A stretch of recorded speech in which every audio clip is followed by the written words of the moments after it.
Hello, everyone. Welcome to today's lecture. I hope you all are doing well. I'm Advocate Sakshi Aswal, and in today's lecture, I'm going to discuss strict liability and absolute liability, which is a very important topic whenever we talk about tort law. So, these are the things that we are going to discuss. We'll discuss the common law foundation of strict liability under Rallance versus Fletcher case, and we'll do a legal imperative about absolute liability, and then we'll do a comparative analysis, and then we will wrap up this particular lecture. So if you have any kind of doubts or you have any thoughts in your mind, feel free to write down in the comment section below so that I would get a feedback whether you are finding these lectures informative. So let's start with today's lecture. So we are going to explore one of the most fascinating and important doctrines in tort law, which is strict liability and absolute liability. ये topic सिर्फ academic point of view से ही important नहीं है बल्कि real life में भी industrial disasters environmental accountability और corporate responsibility के लिए भी बहुत ही ज़्यादा रेलेवेंट टॉपिक है. By the end of this lecture, you will be able to understand doctrine of strict liability कैसे originate हुआ था from English law and how it developed in India further as absolute liability. And ये जो transformation है वो हमको क्या denote करता है, क्या बताता है about the evolving purpose of tort law. ठीक है, प्राइवेट कंपेंसेशन से पब्लिक वेलफेयर में इसका कैसे स्विच होता है. Right. So let's start with the common law foundation and we are going to analyze strict liability under Rallance versus Fletcher case. So let's go back to the 19th century England, the era of the Industrial Revolution, right? Factories were mushrooming, steam engines were running, industries जो है वो experiment कर रही थी large scale storage के लिए जो materials में used हो materials को कहीं ना कहीं preserve करने के लिए use होते थे, water, chemicals, ये सारी चीज़ों के लिए. So in this background came the case of Rylance versus Fletcher का case. This is of 1868. ये केस जो है वो डिसाइड हुआ था by the House of Lords, and we can say that this is the case which forever changed how we see or view, or even interpret tort law. अगर हम simple words में discuss करें तो defendant जो थे mister Ryland, उन्होंने एक reservoir construct किया था अपने लैंड में वाटर स्टोर करने के लिए, अपनी मिल में जो यूज़ होगा उसके लिए. So it was not known to him that there were abandoned mine shafts. ठीक है, कुछ ऐसे माइन शाफ्ट्स थे जिनको वहाँ पर छोड़ दिया गया था एक सरफेस के अंडर. और वो जो था शाफ्ट वो कनेक्ट करता था विथ मिस्टर फ्लेचर्स कोल माइन. ठीक है, तो जो कहीं ना कहीं एक कनेक्टिंग पॉइंट है. तो जब रिजर्वॉयर फिल हो गई तो वाटर जो है वो कहीं ना कहीं बर्स्ट हुआ और उस शाफ्ट के थ्रू पूरा वहां पर फ्लडेड हो गया. और फ्लेचर की जो माइन थी, कोल माइन, उसमें बहुत ज़्यादा हेवी लॉस हुआ. Okay, because of the pressure, जिस प्रेशर से वो वाटर वहां आया. सो फ्लेचर ने स्यू किया था रायलैंड को.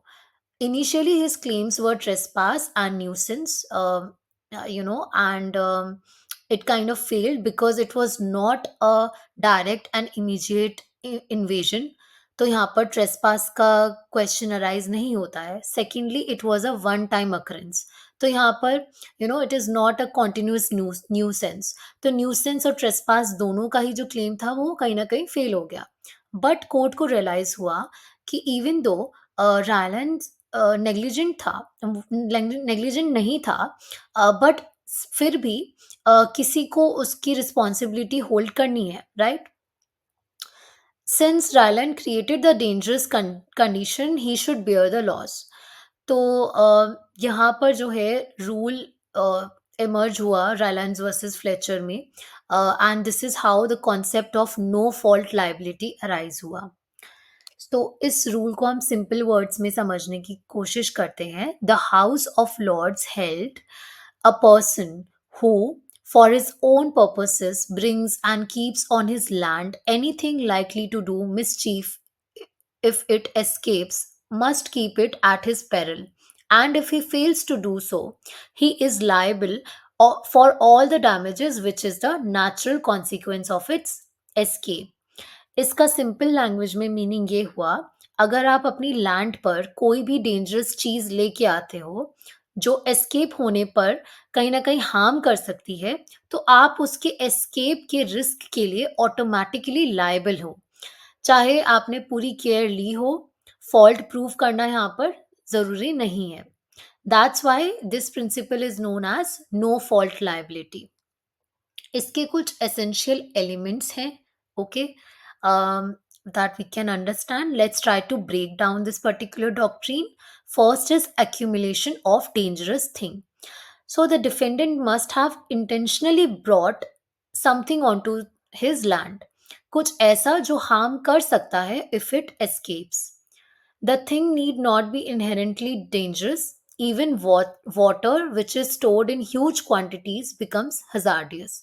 ठीक है, तो यहाँ पर ये ज़रूरी नहीं है कि जो लैंड में चीज़ रखी गई है वो कुछ डेंजरस होनी चाहिए नेचर में, जिसका आपको एक्सपेक्टेशन भी नहीं है कि वो डेंजरस हो, वो लाई गई हो, तो भी उसको कंसिडर किया जाएगा एज डेंजरस. एग्जाम्पल मैं यहाँ पर एक देती हूँ. Storing one bucket of water is harmless, but storing 50,000 gallons behind a dam, that's quite dangerous if it bursts. So यहाँ पर फोकस है पोटेंशियल डेंजर में, ना कि उस मटेरियल के या जो भी चीज लाई गई है उसके नेचुरल कैरेक्टर में. ओके, तो एक क्वेश्चन मैं आपसे पूछती हूँ. If a factory stores oxygen cylinders for production and one burst, तो क्या इसको हम इस रूल के अंडर कवर करेंगे?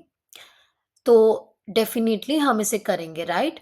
क्योंकि जो क्वांटिटी एंड रिस्क पोटेंशियल है इस ऑक्सीजन स्टोर करने का सिलेंडर्स में, तो वो कहीं ना कहीं डेंजरस है.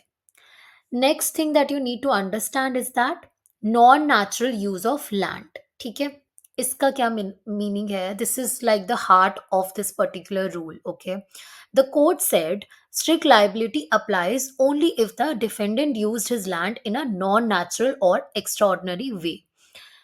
अब यहाँ पर नॉन नेचुरल का मीनिंग क्या होता है? लॉर्ड केन्स ने डिफाइन किया था that basically a use that introduces increased danger beyond what is ordinary or usual for that locality. यहाँ पर इसका एग्जाम्पल ये हो सकता है, लैंड को यूज करना क्रॉप्स ग्रो करने के लिए, ये है नेचुरल यूज. बट एक रिजर्वॉयर बिल्ड करना अबेंडेंट माइंस के ऊपर, तो वो कहीं ना कहीं नॉन नेचुरल यूज है, राइट? इस पॉइंट पर हम अब नोट करते हैं कि इंडस्ट्रियलाइजेशन ने नॉन नेचुरल का मतलब भी चेंज कर दिया है. आज के टाइम में फैक्ट्री बनाना बहुत कॉमन है, बट 19th सेंचुरी में वो नॉन नेचुरल यूज माना जाता था. So suppose if a person stores petroleum in a factory, ये नेचुरल है या फिर नॉन नेचुरल यूज है? नॉन नेचुरल यूज है, राइट? बिकॉज ये कहीं ना कहीं हेजार्डियस है and it is beyond ordinary risk. Next thing we have escape. So whenever we try to talk about escape and foreseeability, ये समझना ज़रूरी है कि ये बहुत ही ज़्यादा क्रूशियल एलिमेंट है.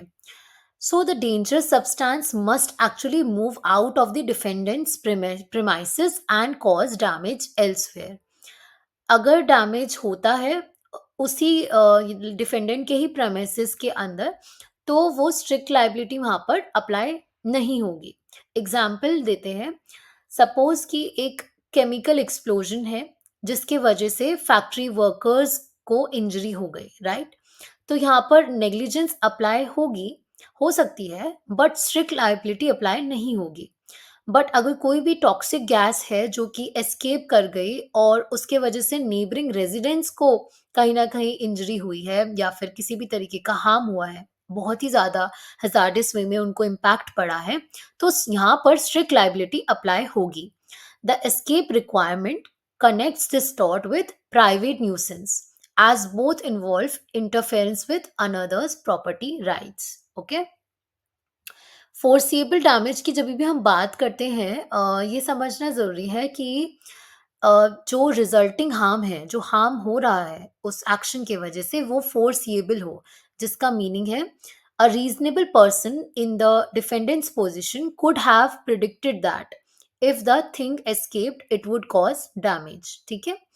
इस एलिमेंट का मतलब ये है कि ये कहीं न कहीं लायबिलिटी को प्रिवेंट करता है कंप्लीटली अनप्रेडिक्टेबल होने से या रिमोट हार्म समझने से। तो जो डिफेंडेंट है वो अपनी एक रीज़नेबल पर्सन जब डिफेंडेंट की पोज़ीशन में हो, तो उसको कहीं न कहीं ये उसके अंदर एबिलिटी होनी चाहिए कि वो प्रेडिक्ट कर पाए कि अगर वो पर्टिकुलर थिंग एस्केप करेगी अपने प्रेमाइसेस से, तो उससे नेबरिंग जितने भी पर्सन्स हैं वहाँ पर, उन्हें कहीं न कहीं हार्म होगा, डैमेज होगा।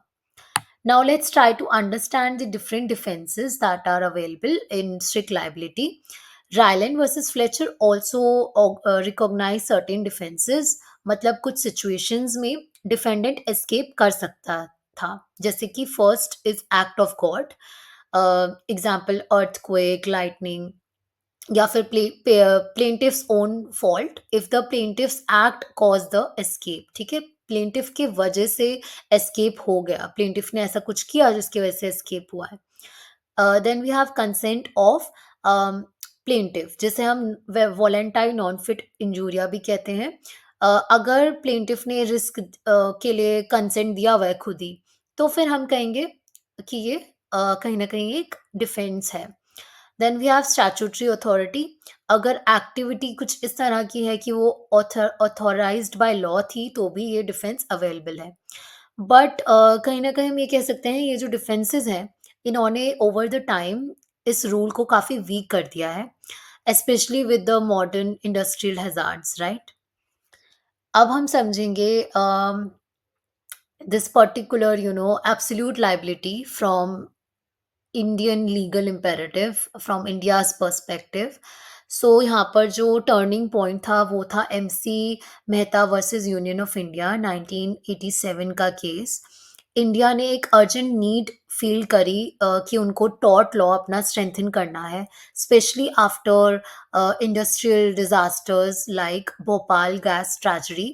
ठीक है। 1984 में ट्रेजडी हुई थी MC Mehta versus Union of India में।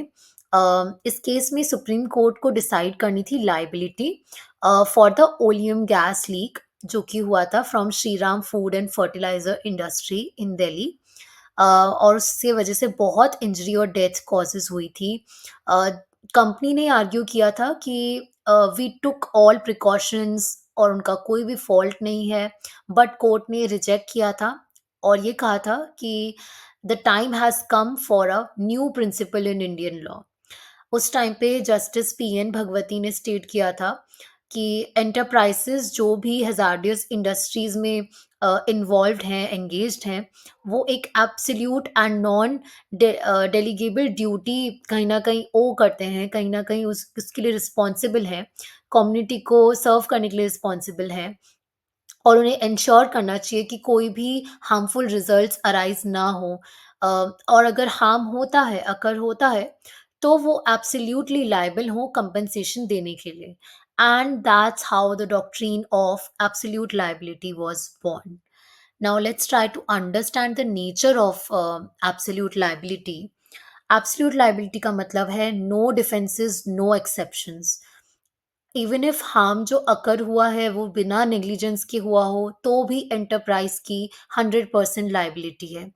और अगर कॉज एक एक्ट ऑफ गॉड था, या फिर थर्ड पार्टी फॉल्ट था, या फिर अनसीन इवेंट हुआ था, अनफॉरसीन इवेंट हुआ था, तो भी कंपनी एस्केप नहीं कर सकती है, उन्हें कंपनसेशन देनी ही होगी। ये क्यों हुआ? Because they are kind of benefiting in economically from hazardous activity. वो जो हज़ार्डियस एक्टिविटी हो रही है उसके बाद उन्हें बिजनेस में कहीं ना कहीं फ़ायदा हो रहा है, राइट। तो उनको फिर कोई अगर सोशल कॉस्ट उसकी पे करनी है तो उनको वो बेयर करना ही पड़ेगा। तो ये जो प्रिंसिपल है, ये कहीं ना कहीं हम एक्सटेंशन मान सकते हैं आर्टिकल 21 की, which is right to life under the constitution of India. Now try to question yourself, why should companies be held liable even if it wasn't their fault? अगर कंपनीज का कोई भी फॉल्ट नहीं था तो भी उन्हें लाइबल करना क्या ये सही है? और वो क्यों होती हैं लाइबल? तो वो क्यों होती हैं? क्योंकि उनके पास कंट्रोल है और कैपेसिटी है उस हार्म को बचाने के लिए, उस हार्म को प्रिवेंट करने के लिए, जो कि किसी भी इनोसेंट सिटिजन्स के पास नहीं है ऑप्शंस, राइट? उनके पास कैपेसिटी है कि वो कंपनसेशन पे करें और साथ में उनके पास कंट्रोल करने के लिए भी बहुत सारे ऑप्शंस अवेलेबल हैं। उन्हें पता है कि कैसे वो हार्म को वो प्रिवेंट कर सकते हैं, क्या बेटर चीज़ें वो अप्लाई कर सकते हैं अपने बिज़नेस में, ताकि किसी भी तरीके की हार्म ना हो इनोसेंट सिटिज़न्स को, राइट? सो जभी भी हम की डिफरेंस समझने के ट्राई करते हैं of absolute liability and strict liability, we need to understand that strict liability का origin common English common law से हुआ है, और एब्सोल्यूट लायबिलिटी का इंडियन के पर्सपेक्टिव से अगर हम देखें तो सुप्रीम कोर्ट का जो जजमेंट था एमसी मेहता का केस, वहां से अराइज हुआ है। जो स्ट्रिक्ट लायबिलिटी है वहाँ पर कहीं न कहीं डिफेंसेस अलाउड हैं, जैसे हमने डिस्कस किया है। वहाँ पर एक्ट ऑफ गॉड या फिर प्लेंटिफ्स फॉल्ट है, इन सब चीज़ों की वजह से स्ट्रिक्ट लायबिलिटी में डिफेंसेस हैं। बट एब्सोल्यूट लायबिलिटी में कोई भी डिफेंसेस आपके पास नहीं है, right? And when we talk about requirement of escape, तो हाँ, स्ट्रिक्ट लायबिलिटी में रिक्वायरमेंट है एस्केप की, बट ऐसी कोई भी रिक्वायरमेंट एब्सोल्यूट लायबिलिटी में नहीं है। बेसिस अगर हम समझे स्ट्रिक्ट स्ट्रिक्ट लायबिलिटी का, तो प्रॉपर्टी राइट्स उसमें इंक्लूड होते हैं, और एब्सोल्यूट लायबिलिटी में हम constitutional right to life involve होता है, राइट? सो हम उस वे में उसे समझ सकते हैं। When we talk about the scope, so it is the strict liability is limited to land based harm, ठीक है? जहाँ भी लैंड से रिलेटेड हार्म अराइज हो रहा है, वहां से हम कह सकते हैं कि हाँ, स्ट्रिक्ट लायबिलिटी का स्कोप है। But if you talk about absolute liability, तो वो काफ़ी ब्रॉड है स्कोप उसका। एनवायरमेंटल, इंडस्ट्रियल, ह्यूमन राइट्स, ये सब उसमें इंक्लूडेड है। Now talking about the liability, तो स्ट्रिक्ट लायबिलिटी काफ़ी ज़्यादा कंडीशनल है, बट एब्सोल्यूट लायबिलिटी नॉन डेलीगेबल है, राइट? तो इन शॉर्ट स्ट्रिक्ट लायबिलिटी जो है वो लैंड पर फोकस करती है, नेबरिंग राइट्स पर फोकस करती है, but absolute liability life, health और कम्युनिटी वेलफेयर पे फोकस करती है, राइट? जो भोपाल गैस ट्रेजेडी 1984 में हुई थी, बेसिकली ये कहीं न कहीं एक्सपोज़ करती है कि स्ट्रिक्ट लायबिलिटी कैसे इनएक्यूरेट है, right? Uh, so basically, whenever we try to understand this particular tragedy, in December 1984, एक मिथिल एक गैस थी, बेसिकली वो लीक हुई थी from the union carbide pesticide plant in Bhopal, and thousands of people were affected and they died, ठीक है? Instantly उनकी बहुत सारे लोगों की डेथ हो गई थी, और बहुत लोग परमानेंटली डिसेबल्ड भी हो गए थे। अ, जो ओल्ड स्ट्रिक्ट लायबिलिटी का रूल था, उसके अंडर कंपनी कुछ रेज़ कर सकती थी डिफेंसेस, राइट? जो उनको कहीं न कहीं कंपनसेशन पे करने से बचा देता। जैसे कि एक्ट ऑफ थर्ड पार्टी और अनफोर्सिएबल इवेंट, ये सारे डिफेंसेस अप्लाई हो सकते थे। कंपनी उसको कहीं न कहीं यूज़ कर सकती थी, रेज़ कर सकती थी, और विक्टिम्स को सिर्फ़ 470 मिलियन अमाउंट ही मिला था, which was a fraction of the actual loss जो हुआ था वो काफ़ी ज़्यादा हुआ था। तो इस ट्रेजेडी की वजह से हमें पता चला कि स्ट्रिक्ट लायबिलिटी काफ़ी आउटडेटेड हो चुकी है। जो पहले के एरा में चीज़ें चलती थीं और जो रेलेवेंट थी, वो अब मॉडर्न एरा में कहीं न कहीं रेलेवेंस होल्ड नहीं कर रही है, ठीक है? आउटडेटेड हो चुका है वो, क्योंकि अब बहुत large scale industrial risk involve हो गए हैं। तो इंडियन जुडिशरी ने इवॉल्व किया, और एब्सोल्यूट लायबिलिटी का एक तरीके से हम कह सकते हैं ओरिजिन हुआ, ताकि विक्टिम्स जो हैं वो इंश्योर हो पाए कि विक्टिम्स जो हैं वो सफ़र ना करें due to technical defences, right? Now, whenever we talk about the philosophical basis and the judicial intent, तो हम रिफ्लेक्ट कर सकते हैं फिलोसफिकल डिफरेंसेस जो हैं दोनों में ही, दोनों डॉक्ट्रिन्स में। रैलन वर्सेस फ्लेचर जो है वो कहीं ना कहीं रूटेड था प्राइवेट प्रॉपर्टी प्रोटेक्शन में। It was about one land owner not harming another. But जो एमसी मेहता का केस था वो public safety and human rights में रूटेड है, right? It was about protecting life and environment. तो ये जो ट्रांसफॉर्मेशन है वो इंडिया का लीगल मैच्योरिटी कैसे हुआ है, कैसे इवॉल्व हुआ है, उस पे फोकस करता है। एक सिविल फॉल्ट से, मियरली एक सिविल फॉल्ट से एक कॉन्स्टिट्यूशनल मोरालिटी की तरफ शिफ्ट हुआ है। और जस्टिस भगवती ने इसे ब्यूटीफुली एक्सप्लेन किया है that such enterprises can not claim to be engaged in a lawful activity for profit and at the same time disclaim responsibility for the harm they caused. Justice Bhagwati का यहाँ पर ये कहना था कि अगर ये एंटरप्राइजेस इतना ज़्यादा अमाउंट जनरेट करते हैं, रेवेन्यू जनरेट करते हैं, इतना प्रॉफिट अर्न करते हैं, तो एट द सेम टाइम जो इसी प्रॉफिट से जो हार्म अराइज हो जाता है, जो भी इनोसेंट सिटीजन को गो थ्रू करना पड़ता है, सफ़र करना पड़ता है, उसको पे करने के लिए, उसके लिए रिस्पॉन्सिबिलिटी होल्ड करने के लिए उन्हें डिस्क्लेम नहीं करना चाहिए, डिसएग्री नहीं करना चाहिए, right? So whenever we compare these two things, strict liability was a 19th century solution for industrial England, right? वो काफ़ी लिमिटेड था, नैरो था और प्रॉपर्टी पे बेस्ड था। Absolute liability 20th century Indian innovation पे रूटेड है, काफ़ी ब्रॉडर है, ह्यूमन सेंटर्ड है और जस्टिस ओरिएंटेड है। कहीं न कहीं हम ये कह सकते हैं कि टॉर्ट लॉ जो है वो अलाइन करता है with social justice and welfare state principles under our constitution. So even though हमारा लॉ जो है वो स्ट्रॉन्ग है, उसका इम्प्लीमेंटेशन और कंपेंसेशन कहीं न कहीं अभी भी वीक है, as it is seen in Bhopal's case settlement. So even though हमारी जूरिस्प्रूडेंस जो है वो इवॉल्व हो रही है, बट स्टिल हमें पॉलिटिकल विल एंड एनफोर्समेंट की यहाँ पर ज़रूरत है। अम अगर हम एक सिनेरियो डिस्कस करें तो let's try to understand. First scenario, अगर एक केमिकल प्लांट है सपोज दिल्ली में और वो कहीं ना कहीं हम ये समझे, सपोज इमेजिन वो कोई टॉक्सिक गैस है, अम, उसको रिलीज कर रहा है due to which a machine, due to a machine fault, ठीक है? तो कोई एक केमिकल प्लांट है जो कि बेस्ड है दिल्ली में और वहाँ से एमिट हो रही है टॉक्सिक गैस, क्योंकि कोई भी मशीन में फॉल्ट है, ठीक है? अब इसके वजह से काफ़ी लोगों को प्रॉब्लम हो रही है और कंपनी आर्ग्यू करती है कि earthquake cause the valve to break, so it is an act of God, ठीक है? तो यहाँ पर एक्ट ऑफ गॉड का डिफेंस कंपनी यूज़ कर रही है। तो ऐसे केस में हम क्या कह सकते हैं कि क्या स्ट्रिक्ट लायबिलिटी का प्रिंसिपल अप्लाई होता है? तो हम ये एनालाइज़ करेंगे कि रायलैंड वर्सेस फ्लेचर के केस में भी हमने देखा स्ट्रिक्ट लायबिलिटी का बेसिक प्रिंसिपल है no fault liability, but with certain exceptions. तो एक वैलिड डिफेंस है act of God, meaning a natural and unforeseeable event, which जो ह्यूमन कंट्रोल के भी बाहर है, राइट? ह्यूमन कंट्रोल में है ही नहीं, जिसको प्रिवेंट करना इम्पॉसिबल हो। तो अगर कंपनी प्रूव कर देती है कि जो गैस लीक हो रही है वो प्योरली अर्थक्वेक की वजह से हुआ है, जिसमें कोई भी ह्यूमन नेग्लिजेंस इन्वॉल्व नहीं था, तो वो यहाँ पर एस्केप कर सकते हैं लायबिलिटी से under the act of God और यहाँ पर ये डिफेंस ले सकते हैं।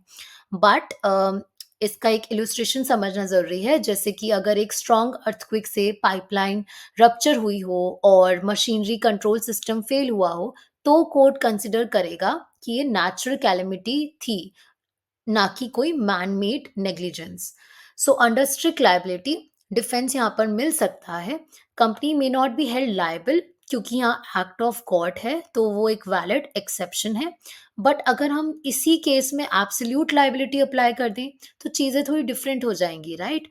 सुप्रीम कोर्ट ने MC Mehta versus Union of India के केस में भी क्लियरली कहा था कि in case of hazardous or inherently dangerous industries, enterprise absolutely liable होती हैं कंपनसेशन पे करने के लिए अगर कोई हार्म हुआ है, इर्रिस्पेक्टिव अगर वो कोई फ़ॉल्ट था, नहीं था, नेग्लिजेंस थी या कोई एक्सटर्नल फैक्टर था। मतलब कि अगर अर्थक्वेक हुआ हो, फ्लड हुई हो या कोई थर्ड पार्टी इंटरफेरेंस हुई हो, तो भी कोई एक्सक्यूज़ यहाँ अलाउड नहीं होगा। क्योंकि इंडस्ट्री हज़ार्डस एक्टिविटी से प्रॉफ़िट कमा रही है, तो वो सोशल कॉस्ट भी बियर करेंगी। तो अ, यहाँ पर हमें दोनों लायबिलिटीज़ के अंडर क्या रूल अप्लाई होगा ये पता चल गया है। एब्सोल्यूट लायबिलिटी के अंदर no defence is allowed. Company जो है वो फुली लायबल है और वो सारे कंपनसेशन उन्हें पे करना पड़ेगा अपने सारे विक्टिम्स को जिन्होंने भी सफर किया है because of the gas leakage. So this insures justice to victims and ये कहीं ना कहीं कंपनी को प्रिवेंट करता है केयरलेस होने से और उनको रिस्पॉन्सिबिलिटी होल्ड करना नेचुरल कॉजेज़ से जो भी प्रॉब्लम्स हो रही हैं उसके लिए रिस्पॉन्सिबिलिटी होल्ड करना एक तरीके से कंपल्सरी बनाता है, right? So this was it for today's lecture and जो मेजर टेक अवेज़ यहाँ पर ये है कि स्ट्रिक्ट लायबिलिटी नो फॉल्ट है बट कहीं न कहीं लिमिटेड है क्योंकि उसमें डिफेंसेस अवेलेबल हैं। एब्सोल्यूट लायबिलिटी में टोटल अकाउंटेबिलिटी होती है, उसमें कोई भी we can say defences available नहीं है। So please read these cases, Ryland versus Fletcher and MC Mehta versus Union of India, in more in-depth manner. So we understood that law is not just about punishing और compensating, right? सिर्फ punishment और compensation से ही हम relate नहीं करते हैं from legal point of view. यहाँ पर हम रिस्पॉन्सिबिलिटी होल्ड करना और रिस्पॉन्सिबल बिहेवियर कैरी ऑन करना भी समझते हैं। So when courts move from strict to absolute liability, वो एक मैसेज सेंड कर रहे हैं कि अगर आप कोई प्रॉफिट अर्न कर रहे हो रिस्क से, तो आपको उस रिस्क की वजह से जो हार्म कॉज हो रहा है उसके लिए पे भी करना चाहिए, right? So this is where we wrap up our today's lecture. Thank you for being attentive and all the best for your studies and keep studying, work hard. Thank you so much for listening to this lecture. Like, share, and subscribe to our YouTube channel, Legal Vidya. Thank you.